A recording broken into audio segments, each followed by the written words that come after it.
Mesdames et messieurs, auditeurs de la radio Congo Vision, bonjour et bienvenue à notre programme de ce lundi 5 août 2013 qui vous parvient de la Caroline du Nord aux États-Unis d'Amérique.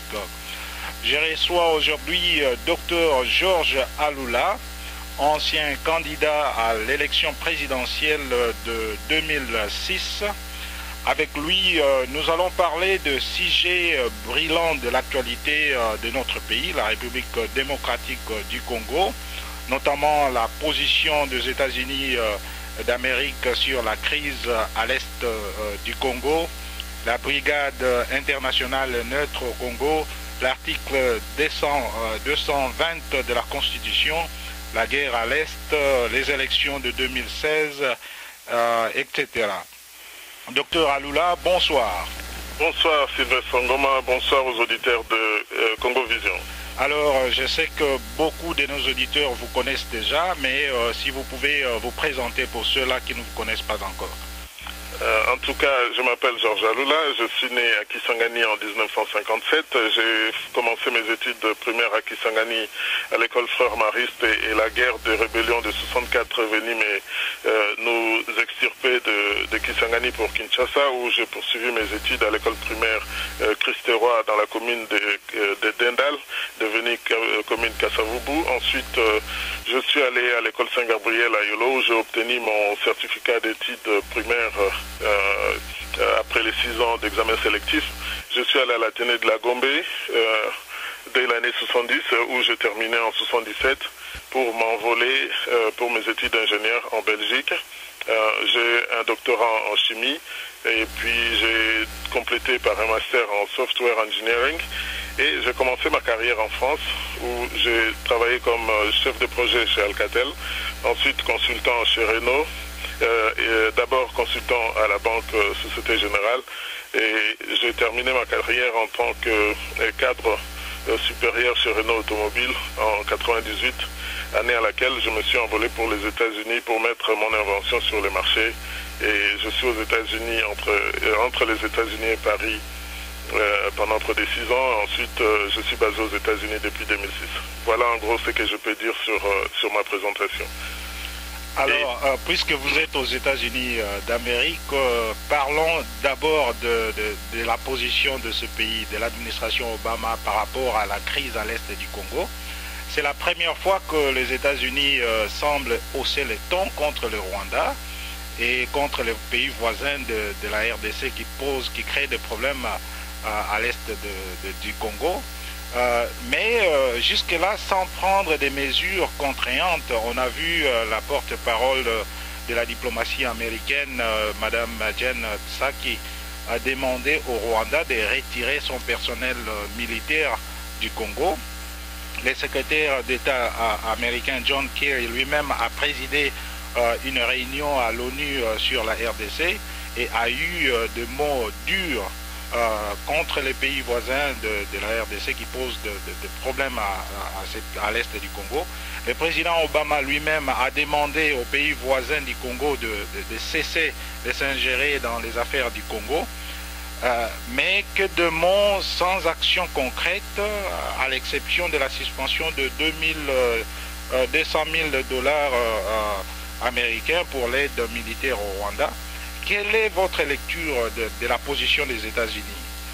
Donc là, pour moi, je considère la position actuelle des États-Unis comme des signes indiens, des signes que certaines personnes peuvent lire et commencer à comprendre qu'un grand pays comme les États-Unis n'agit pas tout de suite sur des sentiments. Ils prennent le temps pour pouvoir mettre en place les dispositions qui puissent leur permettre de ne pas échouer ou rater toute intervention qu'ils pourraient faire si intervention il y a, surtout lorsque, après avoir lancé plusieurs avertissements à un leader quelconque, s'il ne veut pas prendre ces dispositions, je pense que les États-Unis sont capables de pouvoir passer à la vitesse supérieure.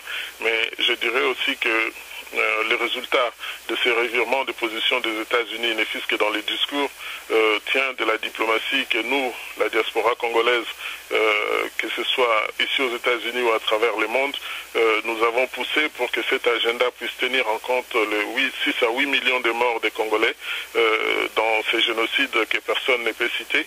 Donc nous avons été partout avec notre carence de langue française par rapport aux Américains.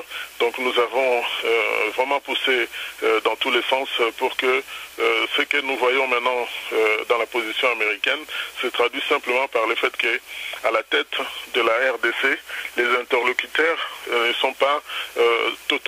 ne travaillent pas totalement pour les intérêts du Congo, c'est-à-dire, vous comprenez bien que la situation que nous avons avec Joseph Kabila, qui est très lié avec Kigali et qui travaille sous les ordres de Paul Kagame, il est très difficile à tous les leaders,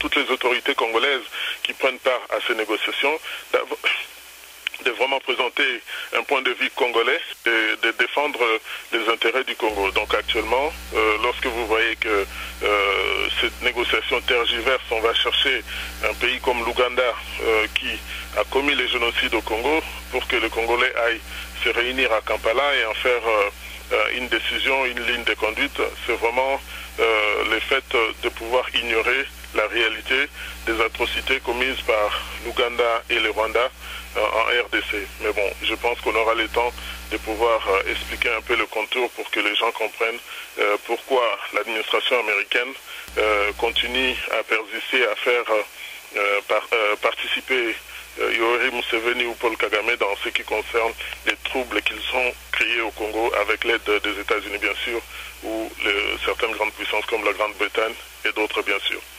Donc là, il faut applaudir le rôle que la diaspora vient de jouer, mais parmi cette diaspora active, il y a vous-même, vous venez d'écrire un livre sur les génocides au Congo.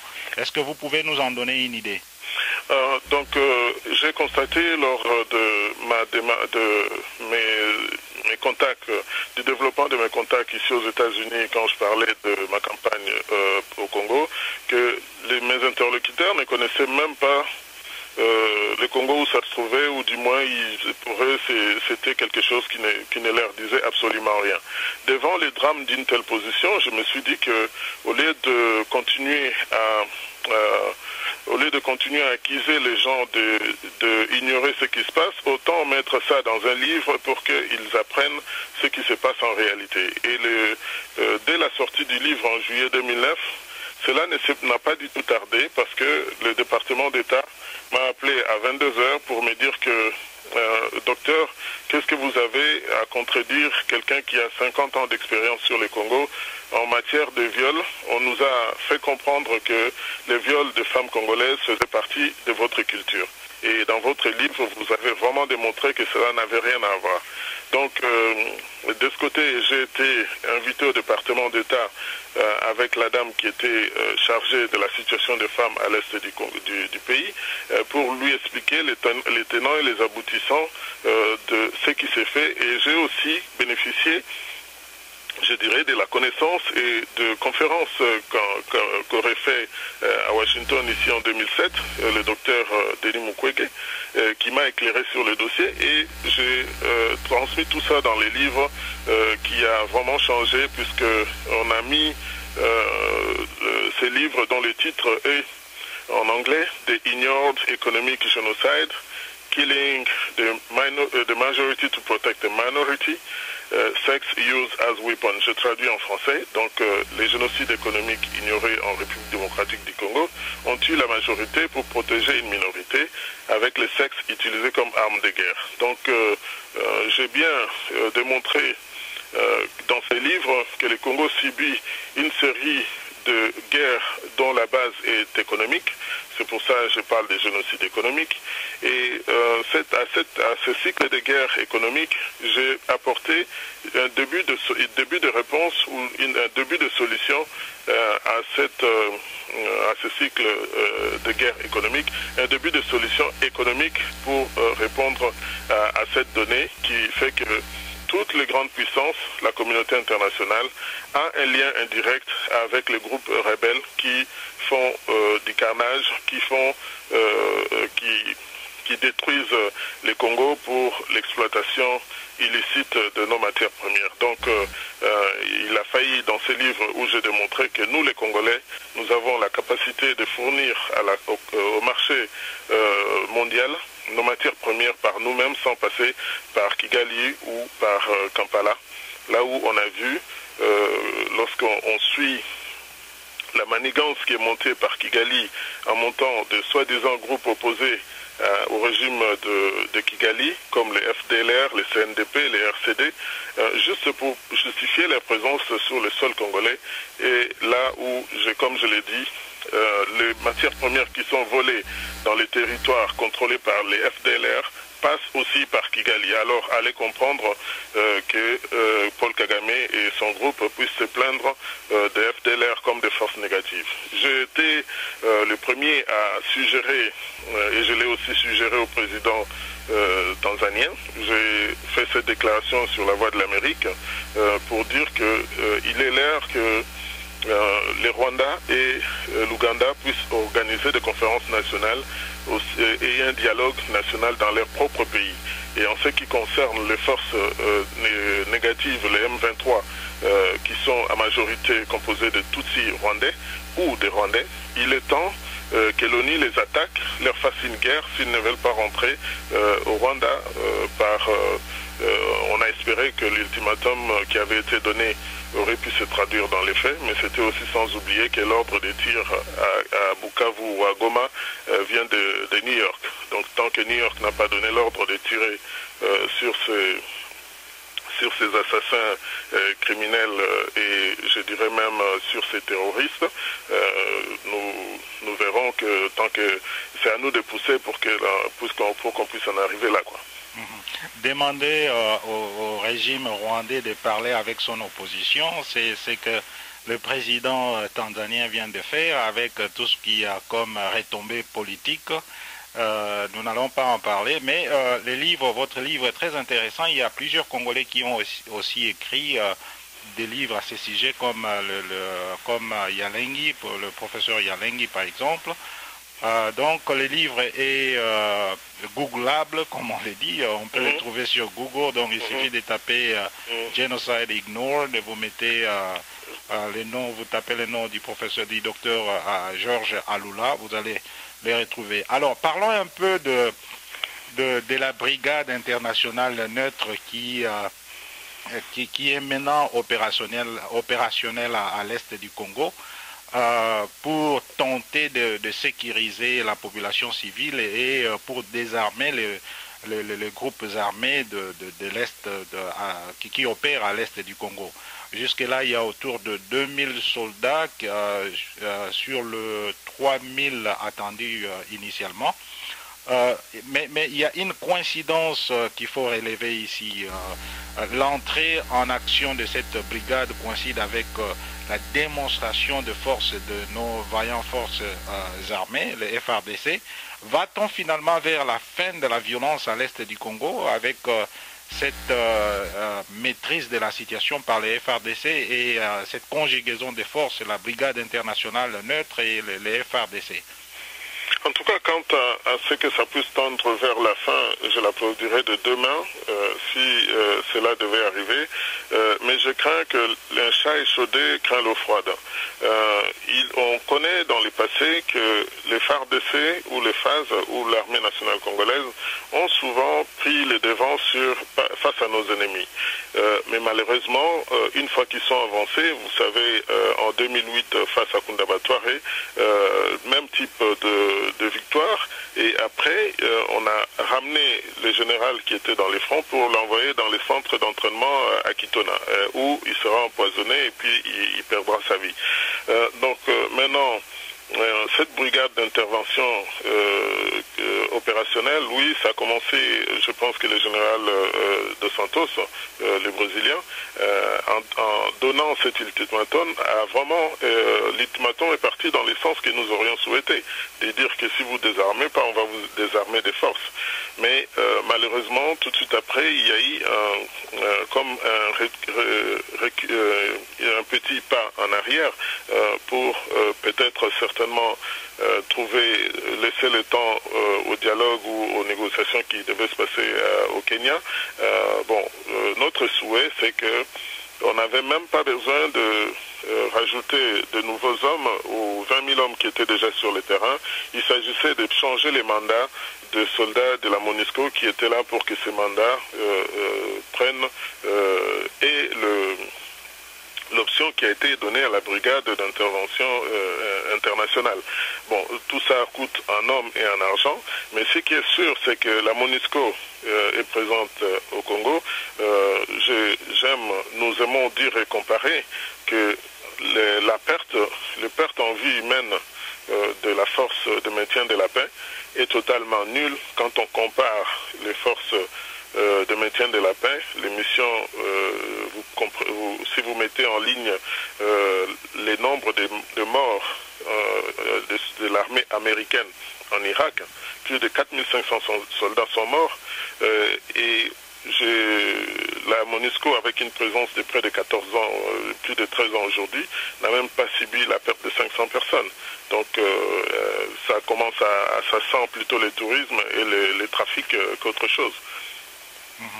Mais le comportement de la population de Goma après la reprise des hostilités entre les M23 et les forces gouvernementales a un peu étonné plus d'une personne. Peut-être que là, cette population commence à pousser, à forcer le gouvernement à aller un peu à se battre, à laisser nos forces armées se battre plutôt que de les arrêter.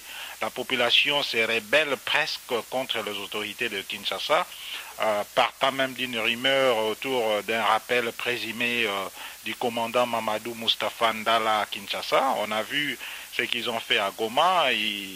Ils ont été dans la rue, ils ont crié le nom de Moustapha Mamadou un peu partout, demandant même au président de la République de quitter le pouvoir s'il devait relever M. Mamadou, le commandant Mamadou, de ses fonctions. Donc cette population s'insurge aussi aujourd'hui contre la zone de sécurité créée par la MONUC à Goma et ses environs. Elle veut voir cette zone s'élargir et inclure les territoires tenus par les rebelles du M23. Comment évaluez-vous la pression de la population? Croyez-vous qu'elle peut faire bouger les choses cette fois-ci? Je crois qu'il faut que les gouvernements, les dirigeants de ces pays prennent conscience que dans l'espace de 5 ans, un enfant passe de 14 ans à 19 ans. Un enfant qui n'avait que 13 ans acquiert la majorité.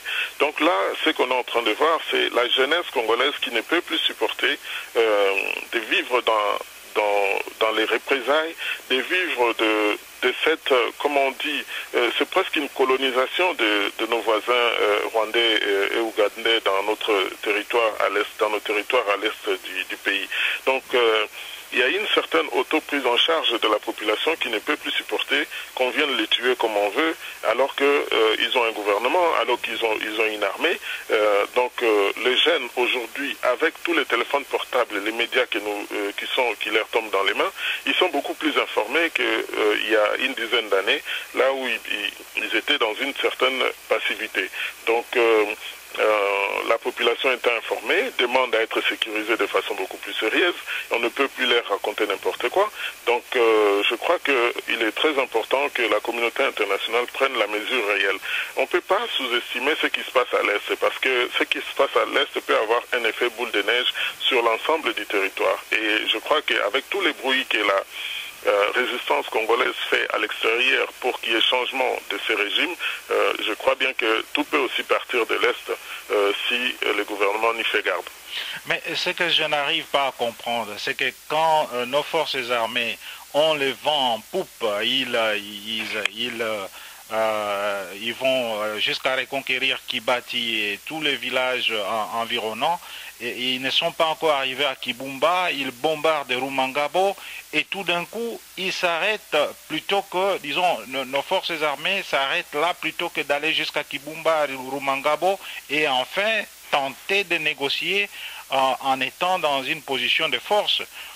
Comment est-ce que quelle est votre lecture de cela? Moi, je pense que quelque part, peut-être que le gouvernement est sous pression, sous la pression de la MONUC, ou qu'il y a des trahisons au niveau de l'intérieur, non?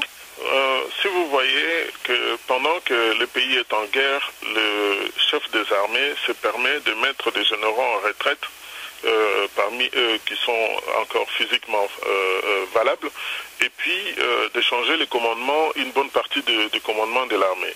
Et nous avons une armée qui a été totalement tuyautée depuis toutes les opérations de mixage qui ont été faites. La République démocratique du Congo n'a pas de sécurité puisque le service de sécurité est tuyauté par l'ennemi. Quand je dis l'ennemi, c'est tous les Banyamulenge, tous les Tutsis qui ont été injectés dans l'armée congolaise. Nous ne pouvons pas avoir une uniformité dans les commandements. Et le résultat que nous voyons n'est que la résultante de cette situation. C'est-à-dire que aujourd'hui, pour que le commandant, celui qui est au front, puisse avancer, il faut lui fournir une logistique pour qu'il y ait un support, pour qu'il puisse avancer. Si ce support ne lui est pas fourni, il ne peut pas prendre des risques avec ses hommes pour aller les exposer à la mort. Donc comprenez que si la logistique ne suit pas derrière ceux qui sont en ligne, dans les premières lignes de front, c'est normal que cette avancée soit stoppée ou retardée. Il n'est pas l'intention de Joseph Kabila de battre le M23. Il n'a jamais gagné aucune guerre, Joseph Kabila. On sait qu'il a porté l'uniforme, mais maintenant, ça allait savoir pourquoi Moutebousi les met à genoux, Kundabatoire les met à genoux, Bosco Tangana les met à genoux. Il n'a jamais gagné une guerre. Alors aujourd'hui, on ne peut pas s'étonner que ce que nous voyons, je ne me fais pas beaucoup d'illusions parce que bon, c'est un scénario qu'on connaît. Les FARDC vont gagner de l'avance et puis à un moment donné, ils vont avoir une attaque surprise et ils vont abandonner tous les équipements pour une fois de plus faire une sorte de livraison d'équipements aux groupes armés qui pililent à l'est de notre pays. Donc je pense que ce n'est que normal qu'on puisse constater que l'armée ne peut pas avancer plus sinon leurs bases arrières ne sont pas supportées. En Amérique, on dit when you have the momentum, you do not stop. Il faut continuer. C'est seulement chez nous que quand on a le momentum, on s'arrête et puis on attend de négocier. C'est un peu triste. Mais pour parler de Kampala piétine, jusque-là, la solution à la crise à l'Est doit-elle être politique ou militaire finalement? Ou peut-être la combinaison des deux, politique et militaire? Bon, je pense que ce qui est très important à souligner, c'est que d'abord, lorsqu'on prend le Rwanda, on l'invite à venir nettoyer, coopérer pour pacifier l'Est du Congo. Quand on prend le Rwanda et l'Ouganda pour faire cette mission, ça correspond à inviter un groupe d'assassins qui ont commis un crime, de revenir sur les lieux du crime, de pouvoir faire le nettoyage de toutes les traces des crimes qu'ils ont commis au Congo. Donc aujourd'hui, puisque il y a quelque chose de très important qu'il faut comprendre dans la donne qui fait que pourquoi les Congolais doivent aller négocier à Kampala. Je vais vous donner un petit aperçu, mais un éclairage. Dans la première administration Obama, de 2008 à 2012, l'ancien ambassadeur, le sous-secrétaire d'État américain, Johnny Carson, était été ambassadeur en Ouganda pendant jusqu'en 93-94, c'est-à-dire avant le déclenchement du génocide. L'ambassadrice actuelle des États-Unis, qui était une des directrices chargée de la situation dans les Grands Lacs, etc., est une ancienne diplomate américaine à Kigali. Ensuite, vous prenez la personne qui avait été désignée comme envoyé spécial dans les Grands Lacs, dans la première administration, c'est-à-dire le défunt congressman Howard Wulpi, et a passé 15 ans au Burundi. Et donc, en ayant Hillary Clinton comme secrétaire d'État, il était très difficile que toute cette équipe qui ont eu un contact d'une manière ou d'une autre avec les Paul Kagame, Yoweri Museveni, lorsqu'on passe 15 ans dans un pays où on est ambassadeur dans un pays, on devient ami au chef de l'État. Donc Yoweri Museveni ayant fait un acte ou réussi à démontrer son leadership en remettant, comment dirais-je, en reconstruisant la population ougandaise, puisque on sait que le sida avait décimé toutes les couches de la population ougandaise. Il n'y avait plus que des vieillards et des petits-enfants. Donc Yoweri Museveni a épaté Johnny Carson dans la mise en application de sa politique et de son leadership, qui a permis petit à petit d'éradiquer la maladie et ses effets en Ouganda. Donc le Congo, comme l'a dit Herman Cohen en disant au département d'État, on considère l'Est du Congo comme faisant partie du Rwanda, c'est parce qu'il y avait ce schéma-là que je viens de vous donner, que toutes ces personnalités-là étaient attachées au Rwanda, à l'Ouganda et au Burundi, donc ils ne pouvaient penser du Congo que d'une manière qui était erronée.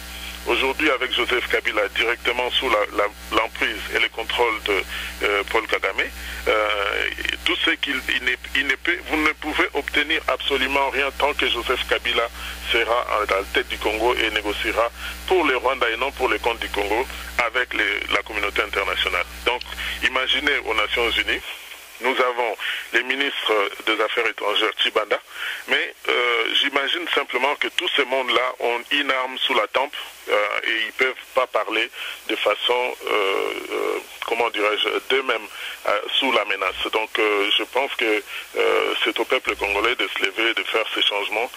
Tant qu'il y aura Joseph Kabila et son groupe à la tête du Congo, nous irons de négociation en négociation et le nombre de morts ne fera qu'augmenter sans fin. Bon. Le ministre Tshibanda, j'étais très étonné de constater qu'il n'avait nulle part lors de son intervention cité nommément le Rwanda pour les rôles négatifs que ce pays joue à l'est du Congo. Pour dire un petit mot par rapport à ce que Johnny Carson a fait par rapport à sa politique, j'ai noté qu'il est facilement, Johnny Carson est facilement impressionné par les progrès économiques au Rwanda. Mais ce qu'il ignore, et c'est que beaucoup ignorent, tous ces gens qui louent les progrès économiques du Rwanda, c'est le fait que les Rwandais puisent des minéraux au Congo pour développer son pays, et cela s'accompagne de toutes les atrocités que nous connaissons. Donc, louer les progrès économiques du Rwanda, c'est en fait aussi participer, accepter cette complicité au génocide qui se commet à l'est du Congo. Avez-vous un mot à ajouter là-dessus ou Oui, je crois qu'il faudrait aussi comprendre que toutes ces personnes sont des êtres humains. Ils ont en conscience les chaos qui a été créé au Rwanda, où près de 800 000 Hutus et Tutsis ont perdu leur vie, c'est-à-dire les génocides du Rwanda. Ils vivent avec ça comme on appelle le guilty feeling. Donc c'est le sentiment de culpabilité ne les quitte pas. Et donc à chaque fois, ils ont vu le Rwanda avec les chaos. Maintenant, comme le Rwanda avec les chaos et les vols et le pillage du Congo a permis de mettre en place un système qui a bénéficié au business dans les deux pays, c'est-à-dire le Rwanda, les États-Unis et la communauté internationale, c'est tout à fait normal qu'ils puissent louer les prouesses, les progrès économiques ou les prouesses de développement qu'a fait Paul Kagame au Rwanda. Et le seul problème que nous avons face à cette situation, c'est que nous n'avons pas un vrai leader congolais qui pourrait opposer, faire face à tous ces mondes-là et leur faire comprendre, comme nous l'avons fait ici de façon informelle, que ce qui se faisait dans la région était inadmissible à plusieurs niveaux. Nous avons aussi essayé, pour pouvoir faire changer les choses, c'est de faire comprendre aux gens que les sites de produits nucléaires comme l'uranium au Chaba étaient à l'abandon, ce qui a permis à l'Iran, à la Corée, à d'autres pays qui n'auraient pas dû se faire doter des armes nucléaires de pouvoir les avoir. Donc laisser le Congo à l'abandon ne sécurise pas le monde. Et d'autre part, nous avons démontré que nous avons aujourd'hui le leadership pour prendre les relais dans ces pays et faire rayonner le Congo pour qu'il puisse jouer sa place dans le monde. Et nous voyons les limites et la cassure qu'il y a entre le gouvernement congolais et sa diaspora. Il n'y a aucun gouvernement dans le monde, sauf ceux qui ont des interdictions de visas qui leur ont été imposées. Mais on voit que le gouvernement congolais ne vient même plus dans les rencontres internationales. Donc notre pays ne peut pas continuellement vivre dans cette, dans cette situation. Et c'est pour ça qu'il est très important que le peuple congolais puisse se réveiller pour qu'il puisse se prendre en charge, parce qu'aujourd'hui, le nombre de morts, la situation que vous déplorez va continuer tant que nous n'aurions pas, nous pourrons prendre nos places à la tête de ce pays pour pouvoir parler à la place des Congolais. Nous avons vécu quelque chose de particulier aux États-Unis.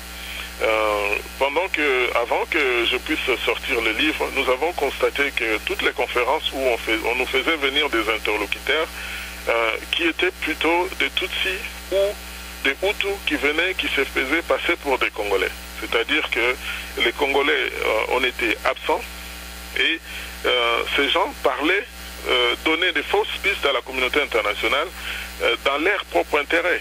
Donc il nous a failli nous lever et crier haut et fort que ce jeu devait se terminer.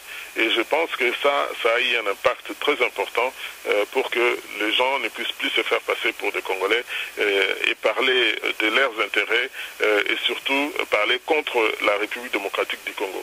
Donc nous allons y arriver, nous ne désespérons pas. Nous voyons les signes positifs venant de nos efforts. La diaspora congolaise qui s'est levée partout depuis novembre 2011 a démontré que nous sommes la diaspora la plus active au monde. Les gens n'ont pas pu, sachant notre statut de BMW et BR Musique et les femmes, nous sommes passés de ce statut au statut de la diaspora la plus active au monde parce qu'ils ne pouvaient pas s'imaginer que simultanément les résistants, les combattants pouvaient prendre la rue à Paris, à Bruxelles, à Ottawa, à Toronto, à Washington, et en Australie, en Afrique du Sud, à Bruxelles, tout ça les mêmes jours. Donc c'est quelque chose qui ne laisse pas les gens indifférents. Maintenant, nous avons besoin de resserrer les rangs. Maintenant, nous avons besoin de travailler, de nous mettre ensemble pour montrer que nous sommes capables de pouvoir mener une équipe pour assurer le remplacement de cette équipe qui n'arrive pas à sécuriser le pays, qui n'arrive pas à pacifier l'Est du pays et surtout qui fait du surplace sur le plan social. La misère est de plus en plus grande dans ces pays et nous avons besoin, nous, de jouer notre rôle et de prendre les relais des efforts qu'ont fait les pères des indépendances et les leaders que nous regrettons, c'est du passé que nous pouvons regretter aujourd'hui. Merci. Ce qui est vrai, c'est que la perception de la crise à l'est du Congo a beaucoup évolué. Aujourd'hui, la communauté internationale s'est rendue compte du rôle négatif que jouent le Rwanda et l'Ouganda dans la crise, dans cette crise perpétuelle à l'est du Congo. Et des signes, il y en a. On a vu le président Obama s'arrêter presque à la porte de Kigali, sans pourtant arriver à Kigali. Il s'est limité en Tanzanie. Et même si aujourd'hui le président Clinton est là et aujourd'hui est en visite au Rwanda, mais l'ancien président Bush qui était avec le président Obama en Afrique n'ont pas mis pied à Kigali. C'est déjà des signes et cette interpellation du Rwanda aussi par les autorités américaines sont des signes qui ne trompent pas. Les aides qui ont été suspendues partout, tout le pays qu'on connaît, donc c'est vraiment des signes. Mais si vous étiez président de la RDC aujourd'hui, que feriez-vous pour mettre fin aux aventures mercantilistes du Rwanda et de l'Ouganda en RDC et peut-être rendre la MONUC un peu plus opérationnelle? Comment votre leadership serait différent de celui du président Kabila que vous décriez aujourd'hui? En tout cas, j'aurais mis ma crédibilité sur la table pour amener d'abord le pays à faire entendre sa voix sur le plan international. C'est difficile de répondre directement de façon précise à votre question, mais là, je vais essayer de la situer pour qu'on puisse se comprendre. Si j'avais passé 11 ans à la tête de ce pays comme Joseph Kabila, aujourd'hui, le Congo serait de loin, depuis plusieurs années, totalement pacifié. Je dis comment? Totalement pacifié parce que il s'agit de mettre sa crédibilité sur la table et de... Aujourd'hui, il faut motiver les troupes. J'aurais motivé les troupes des forces armées congolaises. Je sais qu'avec un bon capitaine, un bon commandant suprême à la tête de ce pays, nous avons la capacité de bouter toutes ces forces négatives en dehors du pays. C'est-à-dire que c'est quelque chose que nous avons fait. C'était le Congo qui était les gendarmes de l'Afrique centrale et dans la région. Donc j'aurais en 11 ans rétabli le leadership du Congo dans la région et à travers l'Afrique. Le Congo était une voie rayonnante. Je vais dire ceci. Avec 1,5 milliard de dollars d'aide de puissance à la MONUSCO, je crois que pendant le deuxième mandat, j'aurais tout fait pour que cet argent soit dédié à la remise en place de l'armée congolaise. Et nous aurions probablement, avec 1,5 milliard de dotations à l'armée congolaise, je vous jure que les Congolais qui m'écoutent savent très bien que j'aurai la capacité de motiver les troupes pour que nous puissions remporter cette victoire. Et beaucoup de gens iraient vraiment jouer loin.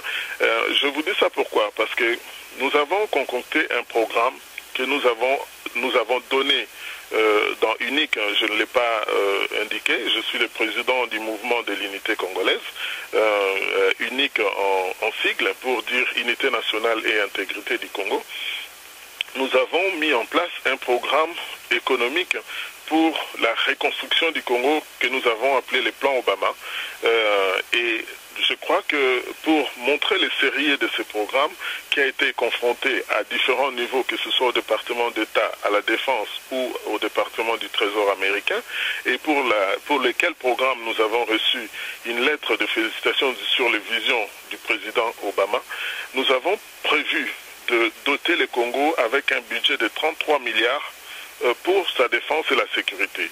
Avec des fonds propres ou nous avons 24 000 milliards 24 000 milliards de réserves d'or. Je précise, rien que l'or, nous avons 24 000 milliards d'or de réserves que nous pouvons aujourd'hui, les pays du G8 et du G20 peuvent nous prêter de l'argent ou acquérir des obligations d'État qu'un gouvernement crédible est capable de pouvoir sécuriser auprès de ces grandes puissances. Ce sont les places boursières, les investissements privés qui vont venir acquérir sur 4 ans le 140 milliards de dollars d'investissement au Congo. Ceci aura pour conséquence pour que nous puissions avoir un pays comme les États-Unis qui était un partenaire du Congo depuis la Deuxième Guerre mondiale ou bien avant. Les États-Unis ont toujours été les partenaires du Congo, mais ces partenariats ont été abandonnés. Nous allons la faire revivre pour que les États-Unis nous offrent le parapluie qui est offert à la France, à la Belgique, au Japon, à l'Allemagne et à la Corée, pour que l'environnement d'affaires soit propice pour le développement du Congo et pour que le Congo puisse jouer sa place dans l'économie mondiale. En tout cas, c'est une question de crédibilité, c'est une question de motivation des troupes, c'est une question d'intelligence, c'est une question de l'amour du pays pour pouvoir arriver à faire la différence avec ce que Joseph Kabila fait aujourd'hui. Moi, je me rappelle de quelqu'un qui était militaire, le général Mobutu. On l'a vu en uniforme pendant toutes les guerres qu'il a connues au Congo. Mobutu a toujours été en uniforme et sur le front. Il arrivait au front, ça a remonté le moral des troupes et il savait négocier avec les amis du Congo pour obtenir de l'aide nécessaire pour mettre très rapidement la fin à une guerre. Vous avez tous les souvenirs de la guerre des 80 jours en 1978, je crois, la guerre des 90 jours au Chaba. Même si les FARDC a reçu le support de la France ou du Maroc, mais la guerre s'est arrêtée en 80 jours. Aujourd'hui, Joseph Kabila a été totalement incapable avec toute sa clique, les Vital Kamere et compagnie. Ils nous ont fait de négociation en négociation. Le nombre de morts ne s'est pas arrêté. Les solutions qui ont été proposées, c'est plutôt des solutions mi-figue, mi-raisin. On fait semblant de repousser les troupes et puis après un bon coup de canon, ils abandonnent tous les équipements avec les munitions et comme ça les autres n'ont plus qu'à se servir. J'étais tenté de vous demander votre appréciation de nos forces armées avec à leur tête maintenant le général, comment il s'appelle encore, François Olenga. Mais bon, on a d'autres sujets à aborder. Deux questions me viennent à l'esprit. Il y a la tenue de concertation nationale à Kinshasa, prévue pour le mois d'août prochain, pour ces mois d'août, et ces concertations devraient être présidées par le président de deux chambres du Parlement, Aubin Minakou et Léon Kengo Adondo. On parle même d'une éventuelle médiation du président Denis Sassou Nguesso du Congo-Brazzaville.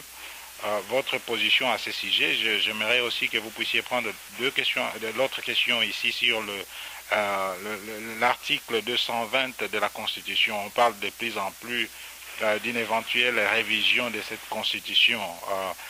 Tout est parti d'un livre publié à ce sujet par le secrétaire général du PPRD, Dr Évariste Bochab. L'opposition accuse le camp présidentiel de vouloir permettre au président Joseph Kabila de postuler pour un autre mandat. Est-ce qu'on doit revoir l'article 220 ou si on doit revoir un article de la Constitution aujourd'hui, lesquels trouvez-vous lesquels trouvez-vous qu'on doit revoir aujourd'hui? En tout cas, de but en blanc, je dirais que c'est quand même... je vais commencer par la deuxième question, en ce qui concerne la révision possible de la Constitution dans ces articles 220. C'est vraiment, je m'excuse le terme, c'est vraiment ridicule parce que lorsque cette Constitution a été mise sous référendum, cette Constitution a été faite par Joseph Kabila et sa majorité. Et ils l'ont défendu bec et ongle. Ils nous ont pris pour des tartes. C'est comme ça qu'ils ont fait la modification dans leur premier mandat pour permettre, d'abord, ils ont annulé les élections à deux tours, ils ont passé l'élection à un seul tour. Maintenant, nous sommes en train d'arriver au terme du second mandat. On veut nous modifier l'article 220 pour que Kabila reste au pouvoir indéfiniment, puisque là, le fait qu'ils ont un Parlement qu'ils manipulent à volonté, je crois que le peuple congolais ne laissera pas faire ces changements de constitution. On a adopté la voie démocratique pour accéder au pouvoir dans ces pays et forcer la main à la population jusqu'à ce que la cocotte minute ne puisse plus tenir et que cette pression puisse éclater. Je crois que la révision de l'article 220 pour augmenter le nombre de mandats du chef de l'État sera vraiment fatale à ce gouvernement. Et quant au livre du professeur Bochab, qui n'est autre que le secrétaire général du PPRD, c'est une préparation, c'est un livre qui constituait une sorte de préparation psychologique à la population pour voir comment est-ce que on allait réagir éventuellement sur une telle proposition. Je me retournerai simplement pour dire à tous ces Congolais qui sont dans le PPRD, mais c'est vraiment honteux que après 2 mandats, après 11 ans, je dirais après plus de 10 ans de pouvoir, vous êtes incapable de vous démarquer, de montrer votre leadership au sein de la majorité présidentielle pour que Joseph Kabila, qui la Constitution reconnaît sa position de sénateur à vie après ces 2 mandats, au lieu de laisser Joseph Kabila sortir de la tête haute, sortir après ces 2 mandats, je dis la tête haute par rapport au respect de la Constitution et de la démocratie, et aussi essayer de voir s'il peut avoir une autre vie après la présidence. Tout le monde se permet de croire et de dire que il a commencé une œuvre, il devait la terminer. Mais monsieur, s'il vous plaît, dans un pays de 300 millions d'habitants comme les États-Unis, le président des États-Unis a droit à un seul mandat renouvelable une fois. Et si vous ne convainquez pas les peuples américains, on ne vous donne pas plus de 2 mandats. C'est pour donner la chance à tous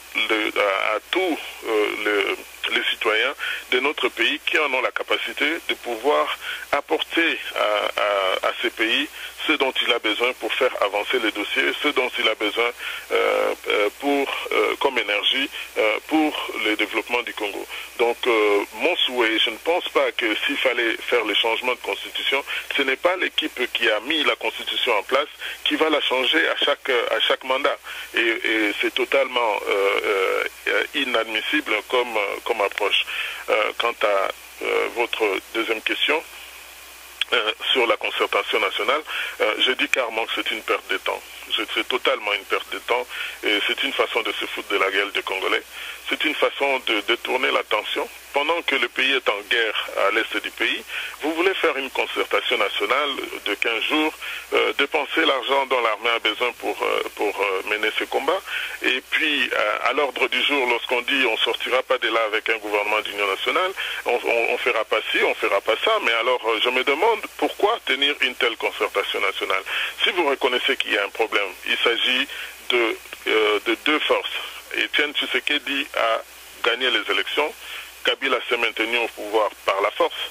On a vu dans les pays comme le Kenya, le Zimbabwe, le président Mugabe ou le président Kenya a lâché la primature à son challenger pour qu'il puisse monter le gouvernement avec éventuellement un gouvernement, je dirais, pas d'union nationale, mais un gouvernement négocié entre les 2 partis.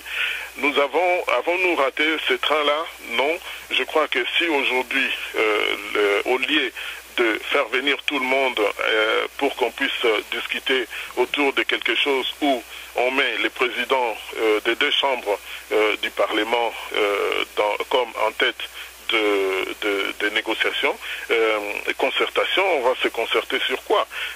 Mobutu, en 1990, sentant que le pays allait très mal, a fait une consultation nationale.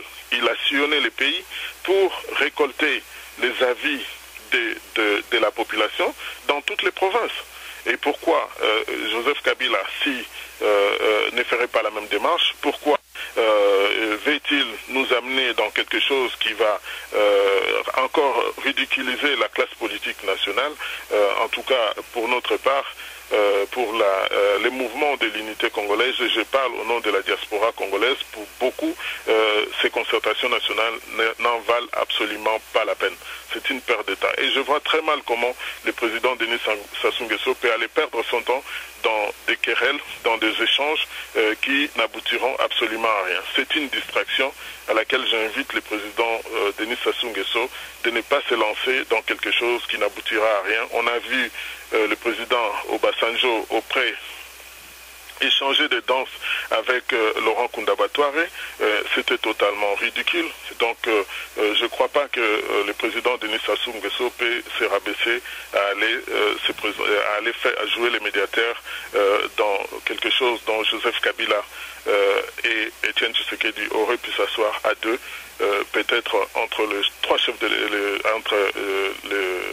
accompagnés de certains chefs de l'État, pour que Kabila et Étienne Tshisekedi trouvent un compromis pour résoudre la crise issue des élections. Mais il ne s'agit pas d'une concertation nationale telle qu'a été prévue par le président Joseph Kabila. On va finir avec une question sur les élections en 2016. Mais avant d'en arriver là, je vais quand même qu'on parle un peu de deux petits points qui me tiennent à cœur. Le premier point, c'est que le 2 août dernier, c'est une date mémorable quand on sait que la guerre que nous connaissons aujourd'hui a commencé le 2 août 1998. Donc le 2 août, les membres du gouvernement se sont réunis autour du président de la République pour poser la première pierre de la construction d'un immeuble ultra-moderne, dit-on, de 12 étages pour le gouvernement. Pendant qu'il y a eu beaucoup de bruit autour de ce conseil des ministres, on s'attendait à ce que peut-être qu'il y ait une déclaration de guerre contre le Rwanda ou vraiment quelque chose d'envergure qui puisse galvaniser toute la population congolaise. Mais comment trouvez-vous l'idée de voir tous les membres du gouvernement travailler dans un même immeuble? En tout cas, c'est de l'amateurisme, c'est totalement de l'amateurisme. Ce sont des calculs faits par nos ennemis. Si on leur lance une bombe comme ça s'est fait, ou un avion sur l'immeuble de 12 étages, au moment où tous les membres du gouvernement sont là, qu'est-ce qui va se passer? Parce que les gens qui vont manipuler ce type de coups, ils seront certainement à l'extérieur de l'immeuble au moment où ce coup va arriver. Et puis, le fait de poser la première pierre à tout immeuble de 12 étages, à Kinshasa, il y a déjà des immeubles qui ont plus de 12 étages, c'est de l'amateurisme, c'est la sécurité de notre pays n'est pas en sécurité. Donc, c'est un projet, faire un immeuble de 12 étages, je n'ai rien contre, mais mettre tous les membres du gouvernement au même endroit, c'est totalement méconnaître la nécessité d'une sécurité, la sécurisation des autorités d'un État comme le Congo.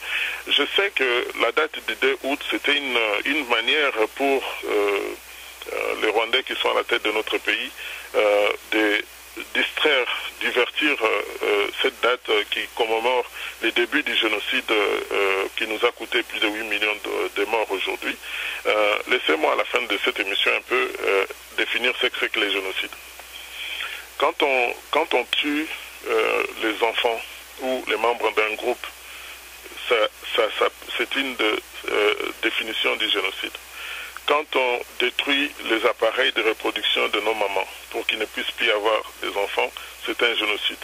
Quand on fait affamer la population et qu'on les prive de nourriture, d'eau potable, d'électricité, c'est un génocide. Quand toutes les routes sont détruites par le fait que toutes les ressources du pays sont diverties ou soient volées, ça fait partie du génocide. Donc que les gens comprennent que lorsque les gens meurent, on ne cherche pas nécessairement à comptabiliser le nombre de gens qui sont morts par balle. Tous les juifs les 6 millions de juifs qui sont morts lors de l'Holocauste ne sont pas morts par balle. Ils ont été affamés. Certains ont été tués, certains ont été gazés, mais en tout cas, les infrastructures dans lesquelles ils ont été mis dans des camps pour les tuer à petit feu. C'est ce qui arrive à notre peuple, c'est ce qui arrive au peuple congolais. En tout cas, la date du 2 août sera gravée dans notre pays en deux sens. Ce sera la date où Kinshasa s'est réveillé à main nue pour défendre la capitale contre les agresseurs. Et de l'autre côté, c'est la date à laquelle le peuple rwandais que nous avons hébergé, lorsqu'il y a eu les génocides chez eux, nous avons ouvert la porte à 2 millions de Rwandais qui se sont déversés dans le Kivu. C'était notre malheur. Si on avait fermé les portes de la frontière, qu'est-ce qui serait arrivé? Est-ce que le nombre de morts, 800 000 qu'ils ont eu, se serait arrêté à 800 000 ou aurait été beaucoup plus grand que ça? Nous avons offert notre hospitalité à nos frères du Rwanda, à nos frères de l'Afrique, mais la manière dont le peuple congolais a été remercié, aujourd'hui nous sommes devenus le dindon de la farce, mais chaque chose a un début et une fin. Nous disons souvent, quelle que soit la durée de la nuit, le soleil apparaîtra, et je pense que le plus dur est derrière nous, mais tout ce que nous sommes en train de vivre va bientôt prendre fin. Vous avez fait allusion aux enfants et cela m'amène à vous poser une question sur deux phénomènes sociaux qui font douter de l'efficacité du gouvernement au Congo. Parmi tant d'autres phénomènes ou tant d'autres problèmes, il y a les phénomènes dénommés Kuluna et les phénomènes des enfants sorciers. Donc les phénomènes Kuluna, de jeunes gens se promènent à travers la capitale et même à l'intérieur du pays maintenant, avec des machettes sans être inquiétés. C'est une culture qui vient du Rwanda, qui tout d'un coup se retrouve au Congo, et on ne semble pas arrêter ces phénomènes, bien au contraire, ça ne fait que prendre de l'ampleur.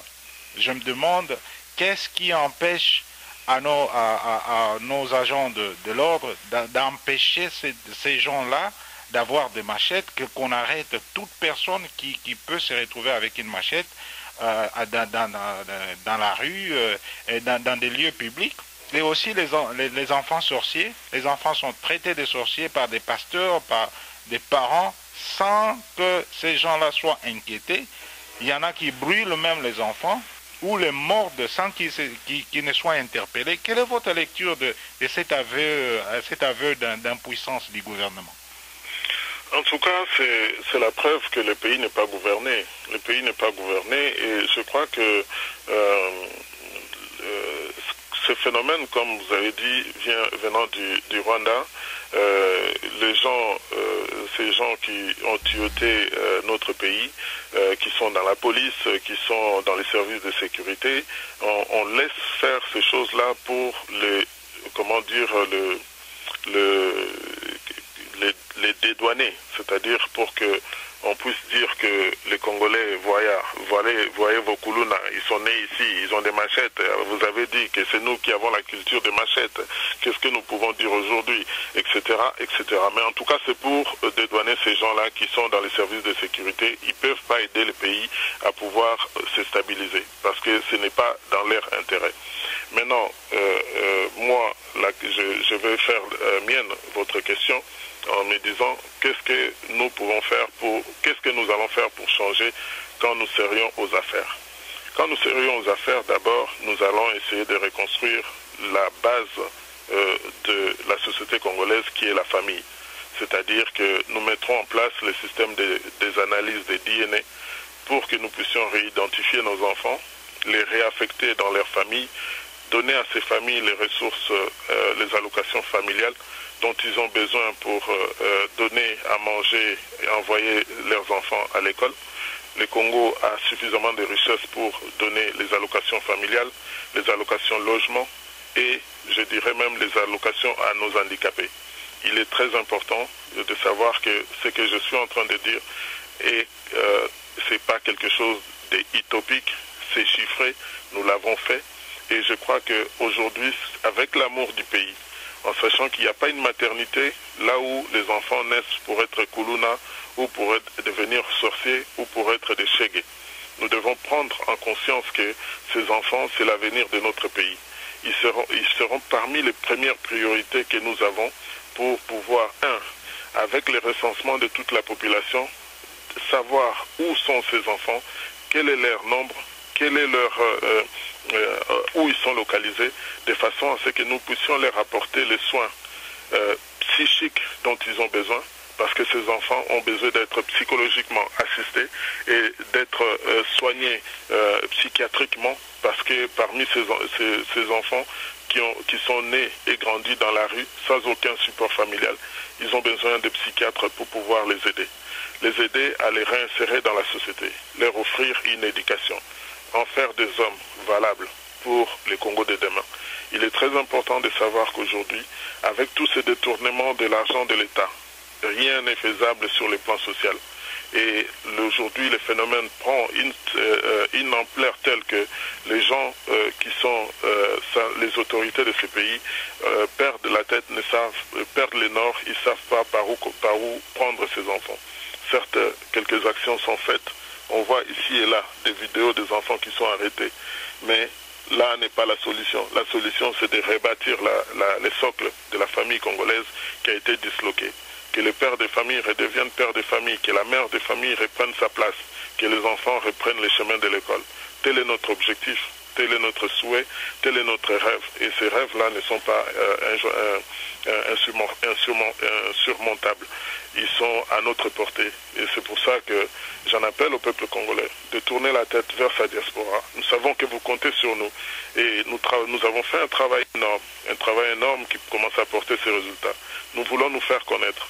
Nous voulons que vous arrêtiez de dire Bino Bozalaki Kolia Bambala, Bisotozarumo n'a pas servi. Non. Vous savez, le Western Union à Kinshasa, les transferts d'argent travaillent en fonction, grâce à la diaspora. C'est nous qui, matin, midi, soir, nous partons au travail, qui vous envoyons quoi, 100 $, 10 $, qui vous envoyons des bus, qui vous faisons des hôpitaux. Sans la diaspora, on ne sait pas où notre pays en serait, puisque depuis beaucoup d'années, l'aide publique n'arrive plus au Congo, où les miettes qui arrivent là-bas ne sont pas suffisantes pour tenir l'économie du Congo. Mais il est très important que vous sachiez qu'on ne peut pas être au four et au moulin. Pendant que nous sommes ici, en train de nous battre pour remettre la vérité sur l'histoire qui soumet notre pays dans cette domination de nos pays voisins, nous ne pouvons pas venir crever de faim avec vous à Kinshasa pour vous montrer qu'on vous aime. Nous sommes ici, nous avons passé beaucoup d'années, malgré de nombreuses années à l'étranger. Notre amour pour les pays n'a pas subi des rides. Nous avons des enfants qui sont nés ici, qui n'ont jamais mis pied au Congo, mais à qui nous avons transmis l'amour du Congo et qui veulent venir travailler pour ce pays. Nous savons que dans les difficultés dans lesquelles vous vivez, lorsque le problème de manger pour manger n'est pas un problème pour nous à l'extérieur de ces pays, surtout en Europe ou en Amérique où je me trouve. Je sais que pour vous, lorsqu'on vous demande de prendre la rue pour revendiquer vos droits, lorsque vous avez les ventres vides, il faut d'abord aller chercher à manger. Mais à un moment donné, il vous faut dire stop, ça suffit. Cette souffrance-là, il faut arrêter de l'endurer et de la supporter. C'est vous-même qui pouvez mettre fin à cette souffrance. Il suffit de 100 000 jeunes qui se lèvent. Il suffit de 500 000 jeunes pour dire que le mercredi prochain, on prend la rue pour que ceux qui nous gouvernent, pour changer ces gouvernants, parce qu'aujourd'hui, ils sont incapables, ils ne feront que vous promettre, ils sont incapables de changer quoi que ce soit pour vous. Le système est trop corrompu pour que nous puissions espérer que d'ici 2016, il y aura des changements. Mais nous sommes obligés de resserrer les rangs pour que nous puissions, pour que vous puissiez accepter que la diaspora qui a montré, qui a pris les rues, qui s'est battue pour que votre situation soit connue aujourd'hui par la communauté internationale, que nous puissions venir jouer nos rôles, que nous puissions venir revivre auprès de vous. Suivez l'exemple de l'Angola. Aujourd'hui, les Portugais font la queue à l'ambassade de l'Angola au Portugal. Et le Portugal est en train de se mettre debout. Plutôt l'Angola est en train de se mettre debout. Le Congo, avec toutes les richesses que nous avons et l'intelligence que nous avons, nous sommes capables de faire mieux que le Rwanda. Nous sommes capables de faire mieux que l'Ouganda. Nous sommes capables de faire autant mieux que l'Angola. Et c'est avec les larmes aux yeux que nous pouvons parler, mais aujourd'hui on a la force de parler sans pouvoir pleurer. Je crois que je rends hommage avant la fin de cette émission à Alain Moloto, qui est mort dans des circonstances peu claires. Pour moi, je rends hommage, je pense que dans mon cas personnel, Je connaissais les chansons, mais pas la personne. Et à sa mort, au vu de nombreux témoignages, j'ai été obligé de l'écouter et de faire attention à son message. Je crois que je rends hommage au combat de cet homme de Dieu, de cet adorateur, qui a eu le courage de demander à Dieu d'apporter la lumière, de mettre la lumière pour que le Congo puisse s'élever. Et je reste convaincu que les rêves qu'il a bercés se réalisera très bientôt. Alors, parlons enfin des élections de l'an 2016. Qui seront les acteurs principaux du côté du pouvoir et du côté de l'opposition? Serez-vous candidat à l'élection présidentielle? Je crois qu'il est temps de dire clairement que oui, je serai candidat aux élections présidentielles, mais je ne pourrai pas être candidat aux élections présidentielles sans avoir le soutien de la population congolaise. Je cherche d'abord à me faire accepter par la diaspora pour qu'ils puissent reconnaître mon leadership. Je suis, depuis 1982, j'ai été membre de l'IDPS, je suis un membre d'honneur de l'IDPS, c'est-à-dire que j'ai apporté beaucoup sur le plan politique à notre pays. Le plus important, si j'ai été l'un de ceux qui ont stabilisé l'IDPS en 1993 en France, je dirais que ma plus grande réalisation, c'est lors du dialogue intercongolais en Afrique du Sud, auquel je n'ai pas participé. Mais j'ai fait une contribution qui a permis à ce qu'il y ait la paix politique au Congo.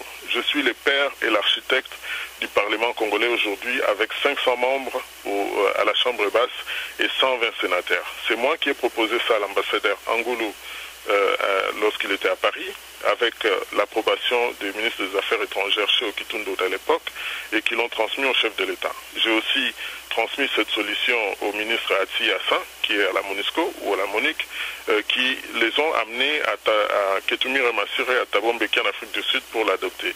Mais dans tout ça, personne ne m'a consulté pour démontrer où j'en venais par rapport à cette idée d'avoir une chambre, un parlement, une chambre basse à 500 membres et 120 au Sénat. Donc je dirais que, excusez-moi, il est très important de savoir que nous avons établi un leadership qui est respecté.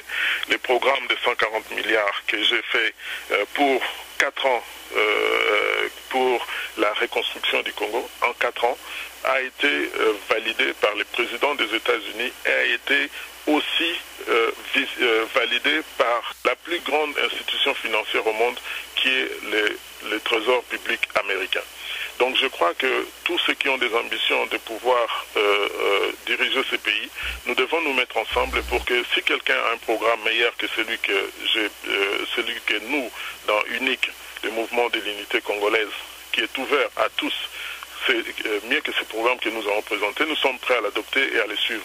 Mais aujourd'hui, nous pensons que nous sommes en une position de pouvoir jouer l'alternative, de pouvoir prendre les relais du combat qu'a mené Etienne Tshisekedi en 2011 avec le soutien de toute la diaspora.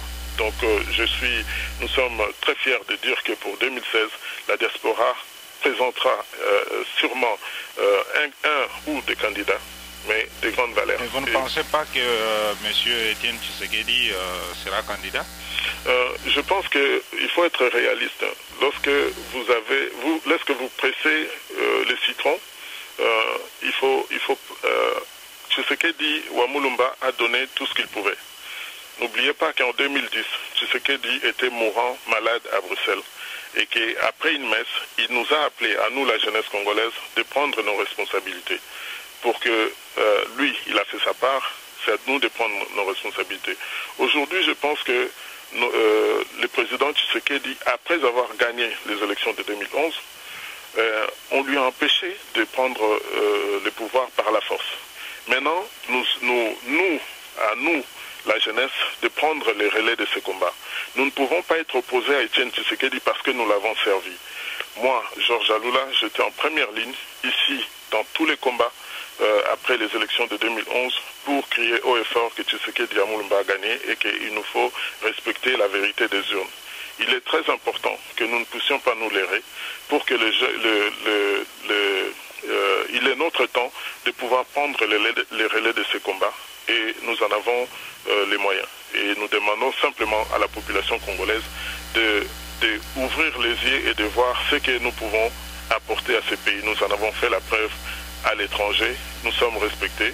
Nous avons une équipe d'hommes crédibles qui pourraient prendre les relais pour pouvoir relever les défis de ces pays et redonner la dignité aux Congolaises et aux Congolais. Merci, merci docteur Georges Alula. Nous rappelons à nos auditeurs que nous recevions docteur Georges Alula, ancien candidat à l'élection présidentielle en 2006 au Congo, en République démocratique du Congo. Merci de nous avoir suivis. Si vous avez des suggestions à nous faire, veuillez nous contacter par notre adresse email contact@congovision.com. Nous remercions les compatriotes qui travaillent durement pour le Congo, notamment M. Lambert Opula de Interland, M. Sloge, Dr Sloge Litofé, Jean-Baptiste Moubalutila Mbizi, Dr Jean-Baptiste Moubalutila Mbizi, ainsi que Binda Mabiala en Espagne.